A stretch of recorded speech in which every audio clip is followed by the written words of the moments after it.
Bloomberg Audio Studios. Podcasts, radio, news. It's the latest this morning. Former President Donald Trump expected to announce his pick for vice president at the RNC this week. Trump set to address the convention on Thursday, with his VP pick expected to be announced well before then.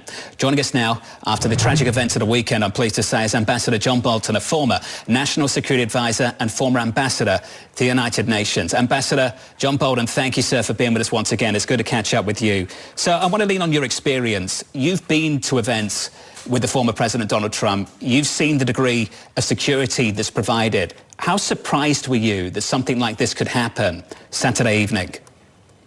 Well, it was obviously very surprising. There's been a lot of commentary on what went wrong, what mistakes were made. I think it was right for President Biden to say he's going to set up an independent review.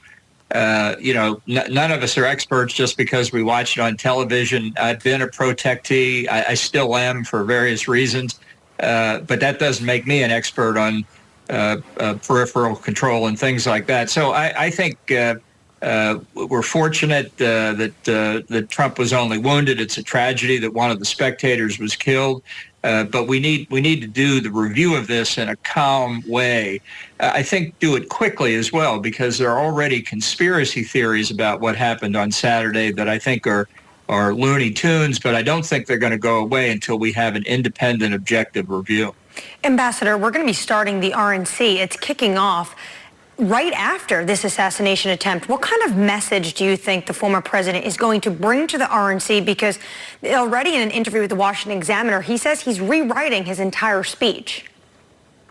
Well, he probably believed that when he said it. Whether it turns out to be true is anybody's guess. Certainly the mood of the country, I think, is such that it would be the right thing to do to try and calm partisan tempers down.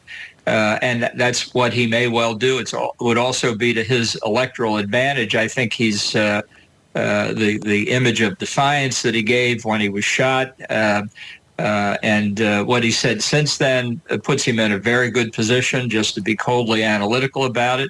And it would be, I think, in his interest to have a message of conciliation. Now, whether he's able to do that or not, I don't know. But if you focus the argument on what's best for Donald Trump, I think that is the answer, and that may be why he does it. You've said in the past that you think the highest priority for his VP pick is absolute loyalty to him, the man, Donald Trump. Do you think following these events and the fact that you said, in cold analysis, what's best for him is to talk about unity, maybe uniting the party and the country, would it be to pick someone more towards the center? Well, Trump doesn't have a philosophy. He doesn't really do policy. So for him, there is no left, right, or center. There's only Donald Trump at the center of the universe. I think at this point, it is still possible any of the names that have been mentioned can be picked. I don't think he settled on a name a week ago. I don't think it's changed since Saturday. I think this is a constant matter of reevaluation for him up until the last minute. I always used to say that with Trump, nothing is final until it's final, and then maybe not even then. Ambassador, one of the historical corollaries a lot of people have used for this is 1981, an attempted assassination on Ronald Reagan. His daughter wrote an op-ed in the New York Times over the weekend saying that her father had believed that she'd been saved for God for a reason, and that was to end the Cold War. This feeling of emboldenment of foreign policy, do you think Trump will feel that same sense that he now has a mandate for certain policies that he wants to push through more forcefully should he end up being the president?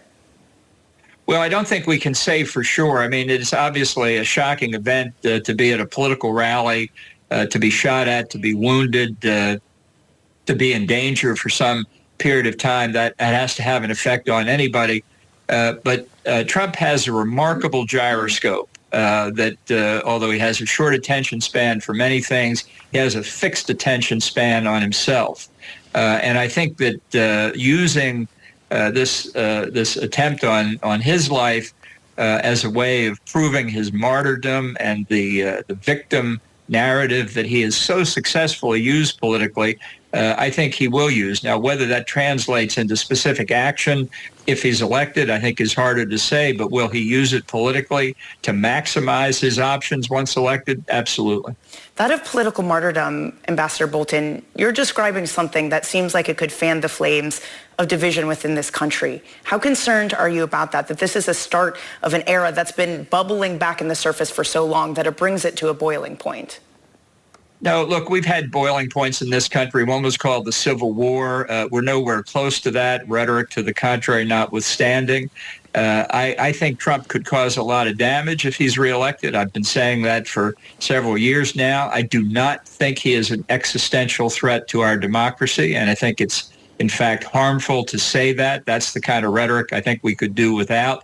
I think Trump focuses on what he wants to do, not on grand historical themes, and I think his focus at the moment is very much on how to use the upcoming convention to maximize the chances he'll win in November. Ambassador, you've questioned his fitness for office. You've clearly just drawn a distinction between doing that and questioning whether he is an existential risk to democracy. I want to understand his potential to unite this party. You are a Republican. You've worked with Donald Trump. You worked with Bush. You worked in the Reagan presidency as well. What would it take, Ambassador, for Donald Trump to get you behind him and unite this party? Is that even possible? No, because I do think Trump is not fit to be president. It's I don't wish ill to anybody, certainly not to the innocent spectators who were killed and gravely wounded, or to Donald Trump for what he was put through. But that episode doesn't change my fundamental view of him. Maybe he'll have a Damascene conversion. That's always possible too. Redemption is a reality. It can happen. But as of now, I don't see that that's going to change anything. I do think this event, I mean, I'm just being cold-blooded here, this event will politically benefit Donald Trump. And we may look back at the debate, the presidential debate, and now the events of Saturday and say that this was the moment when Biden's campaign trajectory went into a nosedive from which it never escaped. If you don't think he's fit to be president, is there a VP pick that would assuage your concerns? No, because we might still get 4 years of Donald Trump. And I worry, and I don't believe the facts have changed about the concern that personal loyalty to Trump, not loyalty to the country, not loyalty to the Constitution, loyalty to a man who told Mike Pence to violate his oath of office on January the 6th, 2021, that will remain Trump's primary objective. So we'll see who it is, but I worry that whoever that person turns out to be, they'll have given the wrong answer to that question. Ambassador, you have a deep understanding of foreign policy and international security, a long amount of experience on those issues. Can we finish on that? Ambassador, how do you think the adversaries, the enemies of this country, will be viewing the developments of the last couple of weeks? Not just the last weekend, but for the issues the sitting president is facing as well. Ambassador, how are you thinking about that at the moment? Well, divisions within the American body politic are a tonic for foreign adversaries, and I think they're watching this whole process very closely. They know that the United States has a fixed amount of bandwidth at any given time. We've got a war in Ukraine. We've got war in the Middle East. We've got a very divisive political season underway, and adversaries like Russia, China, Iran, North Korea are undoubtedly thinking to themselves, are there things we can do right now to take advantage of this disarray? They'll follow it through the campaign season, and I think that could be a very vulnerable time, not necessarily for the United States directly, but for friends and allies around the world. Is there a part of the world that you're more concerned, perhaps an area you're more concerned than others? Well, I think the one area that we don't have actual conflict at the moment is the Indo-Pacific periphery around China. We've been concerned about Taiwan, the South China Sea, China's land borders with Vietnam, India. I think if you're looking for a place where conflict could break out before November, it would be along that periphery. Ambassador, appreciate your time this morning. Hopefully we can do this again soon. Ambassador John Bolton there on the future of this particular presidency, looking back to the last presidency and talking about some of the issues on the horizon.